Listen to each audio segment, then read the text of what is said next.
लोकसभा सामान्य निर्वाचन 2024 के चुनावों की उद्घोषणा कर दी गई है। बुलंदशहर का जो जनपद में 2 लोकसभा क्षेत्र आते हैं, गौतम बुद्ध नगर आंशिक रूप से और बुलंदशहर अनुसूचित जाति लोकसभा क्षेत्र पूरी तरीके से आती है, जिसका निर्वाचन द्वितीय चरण में होगा, जिसमें 28 मार्च को अधिसूचना जारी होगी और 26 अप्रैल को मतदान होगा और 4 जून को मतगणना होनी है। हमारी पूरी तैयारी है, हमारी पूरी वोटर लिस्ट तैयार है, बूथ तैयार है, इलेक्शन से रिलेटेड जितने चाहे वो ट्रांसपोर्ट का हो या इलेक्शन मटेरियल का हो, पोलिंग पर्सनल का हो, डिस्पैच सेंटर का हो, काउंटिंग सेंटर का हो, ट्रेनिंग कराने का हो, हमारी पूरी तैयारियां पूर्ण हैं। हम लोगों ने संवेदनशील वल्नरेबल क्रिटिकल जितने भी बूथ हैं उनका चिन्हांकन कर लिया है। सेक्टर मजिस्ट्रेट, जोनल मजिस्ट्रेट की तैनाती हो चुकी है। उसके अलावा भी जो और भी वरिष्ठ अधिकारी हैं उनकी तैनाती हो चुकी है। हम लोगों को सेंट्रल पैरामिलिट्री फोर्स की कई कंपनियां मिली हुई हैं, जिनके माध्यम से हम लोग एरिया डोमिनेशन कर रहे हैं। और मुझे पूरा विश्वास है कि ये जो लोकसभा का निर्वाचन होगा 26 अप्रैल को, बुलंदशहर की हमारी सम्मानित नागरिक जो 18 वर्ष की आयु पूर्ण कर चुके हैं और मतदाता हैं, वो भारी मात्रा में अपने बूथ पर जाएंगे और मताधिकार का निष्पक्ष रूप से बहुत ही एथिकल वोटिंग करते हुए एक मतदान का कीर्तिमान बनाएंगे। और हम लोग जो व्यवस्था करनी है बूथों पर वैसी करेंगे कि कोई भी मतदाता बूथ पर जाए उसे किसी प्रकार की असुविधा ना हो।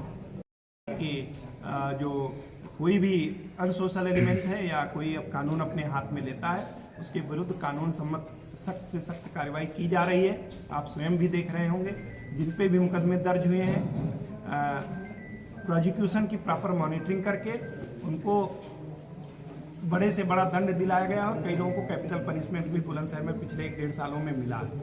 तो मैं आपके माध्यम से सभी से अनुरोध करूंगा कि कोई नियम कानून अपने हाथ में ना ले। रूल ऑफ लॉ है, मॉडल कोड ऑफ कंडक्ट लागू है। कोई भी शरारत करने का प्रयास करेगा तो उसे सख्ती से निपटा जाएगा।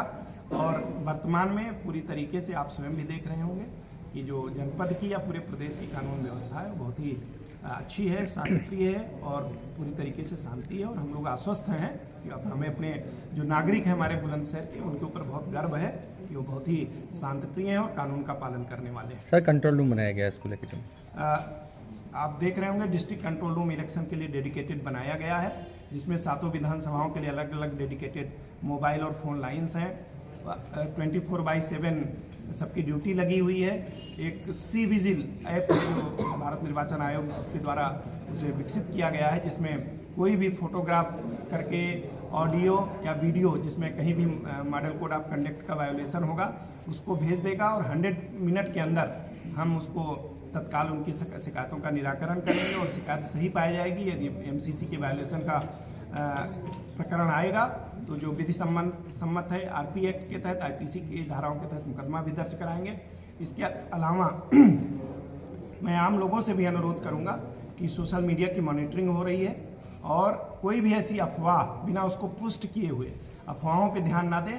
अगर उनको कोई कन्फ्यूज़न है, हमने सभी जितने भी बूथ हैं उनमें सारे नंबर पेस्ट करा दिए हैं। उसमें SDMs के नंबर हैं, तहसीलदार के नंबर हैं, थाने का नंबर है, कंट्रोल रूम का नंबर है, डिस्ट्रिक्ट कंट्रोल रूम का नंबर है, 1950 नंबर लिखा है। उस पर बताए और उसका वेरिफिकेशन करने के बाद ही कोई ऐसी बात करे सोशल मीडिया पे जिसमें कोई सच्चाई हो। क्योंकि एक बार आपने उसको सोशल मीडिया पे पोस्ट कर दिया, फिर आपके हाथ में कुछ भी नहीं रह जाता, लेकिन उसका जो दंड मिलेगा वो निश्चित रूप से जो पोस्ट करने वाला है उसको मिलेगा। और हम लोग पूरी तरीके से, मेरी पूरी टीम बहुत ही ट्रांसपेरेंट है। और आपसे भी मेरा निवेदन है कि अगर आपको कहीं भी लगता है कि साहब यहाँ ये नियम विरुद्ध है, आप तत्काल हमारे संज्ञान में लाएंगे, उसका कार्रवाई भी करेंगे और अगर कोई दोषी होगा तो उसके विरुद्ध भी कार्रवाई करेंगे। सर, शस्त्र लाइसेंस को लेकर क्या इंस्ट्रक्शंस जारी किए गए हैं? शस्त्र लाइसेंस सभी के जमा कराए जाने हैं। हमारे अपने जनपद स्तर पर की स्क्रीनिंग कमेटी बनाई हुई है। जैसे मान लीजिए कोई सिक्योरिटी गार्ड है और उसको जरूरी है ताकि प्रतिष्ठान की सुरक्षा हो सके, या फैक्ट्रीज में तमाम इसमें सिक्योरिटी की नौकरी कर रहे हैं, पेट्रोल पंप्स पे कर रहे हैं, ऐसे कोई भी आएंगे तो स्क्रीनिंग कमेटी उसको जो उचित पाएगी तो उनका शस्त्र लाइसेंस नहीं जमा कराएंगे। अदरवाइज सभी को शस्त्र लाइसेंस जमा करना होगा। बता दिया मैंने बता दिया, कैटेगरी केवल यही है कि जिसको सुरक्षा के लिए आवश्यक समझा जाएगा उसको छूट दी जाएगी, लेकिन इन जनरल किसी को कोई छूट नहीं, उसे अपने स्क्रीनिंग कमेटी से अनुमति लेनी ही लेनी होगी।